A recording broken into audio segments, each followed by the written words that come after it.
When we are talking about using our mole maps to navigate between the number of moles that we have of something and the number of grams that we have, the mass expressed in grams, the connection is going to be found in the molar mass of that particular substance.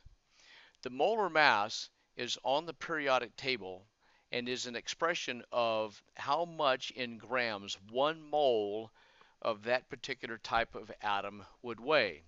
And we must use that as the link between the number of moles we have and the mass. So for instance, let's take calcium as an example. Calcium, according to the periodic table, the one that I have here at least, has a molar mass of 40.078 grams per mole. What that means is that for every 40.078 grams, you have 1 mole of calcium atoms, or for every 1 mole of calcium atoms that you will have 40.078 grams of calcium. Now, in my classes, typically what we do is we agree that what we will do is round our molar masses to the tenths place.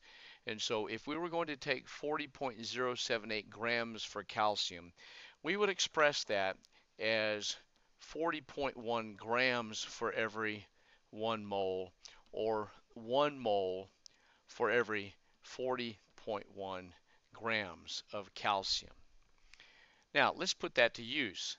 If we want to know how many grams we have in, let's say, 6.5 moles of calcium, all we have to do is multiply by a ratio of how many grams of calcium that we have for every mole of calcium. So for every 1 mole of calcium, as we just saw, we have 40.1 grams of calcium. And if we take 40.1 grams of calcium and multiply that by 6.5, we got 6.5 moles. So 6.5 moles times 40.1 grams is 260.65. And so we'll say 261, rounding to 3 significant digits. Actually, we would round to 2, wouldn't we, because of the 6.5 moles. So 260 grams of calcium if we have 40.1, I'm sorry, if we have 6.5 moles of calcium. Now, if we're going in the other direction, let's say we started off with a certain number of grams.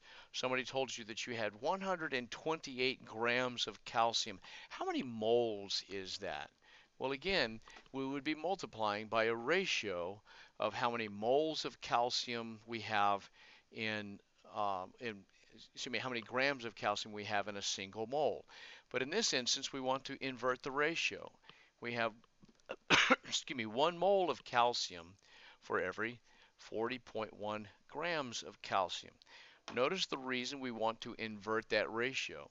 Up here, when we did the problem the first time, the unit of a mole canceled because we were dividing moles by moles, and so that unit went away, leaving us only grams as our unit.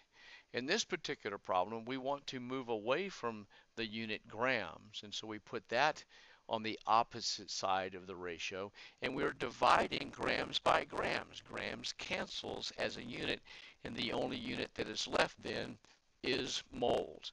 And so in this problem, if we take our 128 grams of calcium divided by 40.1, it's 3.19 moles of calcium. And so that is a basic look at conversions going from mass to moles or moles to mass on the periodic table, just using the converting the number of moles or grams of a particular element. And we get the numbers for the element off of the periodic table. And so, for instance, sodium rounded to the tenths place would be 23 grams per mole. We already mentioned calcium, 40.1. If we were doing potassium, potassium has a molar mass of 39.1 grams per mole if we were going to a single decimal place. If we were looking at silver, silver has a molar mass of 107.9 grams per mole according to the values on the periodic table. And finally, if we were looking at, let's say, iron, iron has a molar mass of 55.8 grams for every 1 mole. And those values, we get them right off of the periodic table.